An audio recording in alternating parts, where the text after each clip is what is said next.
Hello, I'm Todd Gackey, Director of Government Relations here at the Family Foundation. I wanted to give you an update on the first full week of the 2022 General Assembly session. For many of you, you've probably been following us on this issue related to marriage. There's an effort to repeal and replace the current constitutional language that says marriage is between one man and one woman with new language that says regardless of their sexual orientation or gender identity or regardless of the number of parties, opening Virginia up to possibly polygamous marriages and other kinds of marriages. This bill, this resolution, made it out of the Senate Privileges and Elections Committee and went to the full Senate, which then sent it back to Finance because there will be a cost associated with this in putting it on the ballot as a referendum if this indeed does pass the General Assembly this year. We'll keep you updated on that and give you more information as we go along. This week was also really important for parental rights. Senator DeSteph brought forth a bill that would give parents the opportunity to review and consent library books that are included in school libraries in Virginia. It would also give parents and schools the ability to remove books that are considered grooming. This is just the first of many parental rights bills that we expect to see this session, many of which will deal with things like curriculum, what's being taught in the classroom, whether it's sexual content or critical race theory. So there's going to be a lot of parental rights bills coming forth beginning next week.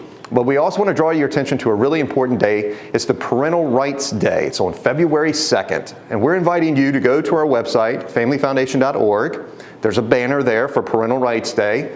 Click on it, sign up, register. We want you to come to Richmond to lobby your legislators and lobby the General Assembly for legislation to support your rights to direct the health and education of your children.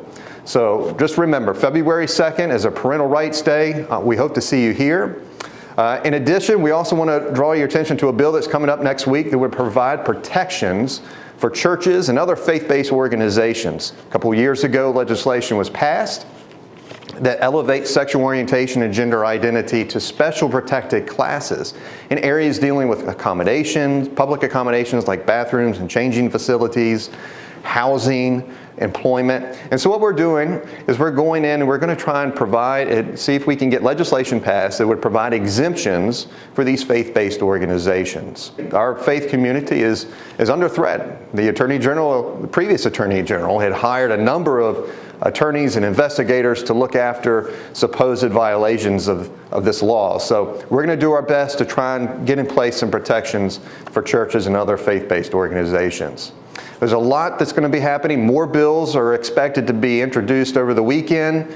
So a lot is going to be happening in the next few weeks. We encourage you to stay up to date with what's going on by going to our website, familyfoundation.org, and you can sign up for email alerts and know everything that's happening in the General Assembly session this year. Until next week, stay safe. God bless.